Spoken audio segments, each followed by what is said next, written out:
Hari Kamis tanggal 12 Oktober 1972, sebuah pesawat milik Angkatan Udara Uruguay disewa untuk mengangkut anggota tim rugby Uruguay yang dijadwalkan bertanding melawan tim rugby Inggris di Santiago, Chili. Pesawat ini membawa 40 penumpang dan 5 kru. Selain para pemain rugby, juga terdapat sanak keluarga mereka yang berencana untuk menonton pertandingan mereka pada hari Sabtu. Rombongan berangkat dari Bandara Internasional Carrasco, Montevideo, Uruguay. Namun cuaca buruk menghadang dan memaksa mereka mendarat di Mendoza, Argentina. Ketika penerbangan dilanjutkan keesokan harinya tanggal 13 Oktober 1972, cuaca buruk kembali datang. Di tengah perjalanan, dalam kondisi cuaca turun salju, sang pilot rupanya salah membaca arah.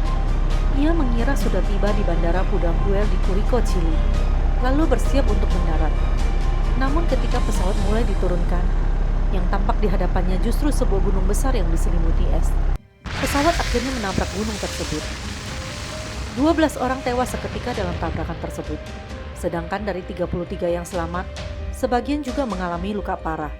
Sehingga akhirnya menyisakan 27 orang yang masih hidup ketika memasuki hari keempat. Mengetahui salah satu pesawat mereka mengalami kecelakaan, pihak militer Uruguay segera mengirimkan tim pencari. Namun tim tersebut tak mampu menemukan para penumpang. Para penyintas beberapa kali melihat pesawat penyelamat melintas di atas mereka. Tetapi mereka gagal menarik perhatian kru pesawat, yang akhirnya terbang meninggalkan mereka. Akhirnya pihak berwenang menghentikan pencarian pesawat pada hari ke-11, karena berpikir tidak akan ada manusia yang mampu bertahan hidup selama itu di Andes, tanpa makanan atau tempat berlindung. Di ketinggian sekitar 3.500 meter, mereka yang selamat menghadapi salju dan suhu yang luar biasa dingin. Badan pesawat sebagian besar utuh, memberikan mereka perlindungan terbatas dari dinginnya pegunungan salju. Mereka mengumpulkan busa dan kain dari bangku pesawat sebagai penghangat tubuh, serta berusaha mencairkan es untuk diminum. Sedangkan untuk makan, mereka bertahan dengan makanan yang bisa mereka temukan di dalam pesawat. Kesulitan lebih lanjut melanda pada tanggal 29 Oktober, ketika longsoran salju mengubur badan pesawat dan mengakibatkan 8 orang lainnya tewas. Seiring berlalunya hari tanpa ada tanda-tanda penyelamatan, begitu juga semakin tidak ada yang tersisa untuk dimakan.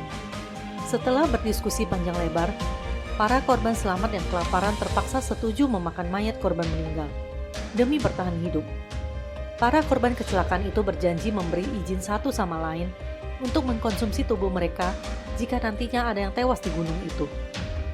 Pada pertengahan November, mereka kembali kehilangan 3 rekan mereka. Salah satunya adalah Norman Turcati, yang meninggal kelaparan karena menolak memakan daging manusia. Ke-16 orang yang tersisa tahu bahwa mereka pasti akan mati jika mereka tidak menemukan bantuan. Satu-satunya jalan keluar adalah mendaki gunung ke arah barat. Akhirnya diputuskan kalau 2 orang dari mereka, yaitu Parado dan Canessa, harus turun gunung mencari bantuan. Perlu 10 hari lamanya kedua orang itu menelusuri gunung, termasuk melewati dan bergelantungan di tebing-tebing dingin dan curam. Ketika tiba di sebuah sungai, mereka akhirnya berhasil menemukan seorang penduduk setempat bernama Catalan. Setelah mengetahui apa yang terjadi, Catalan pun segera bergegas secepatnya mencari bantuan.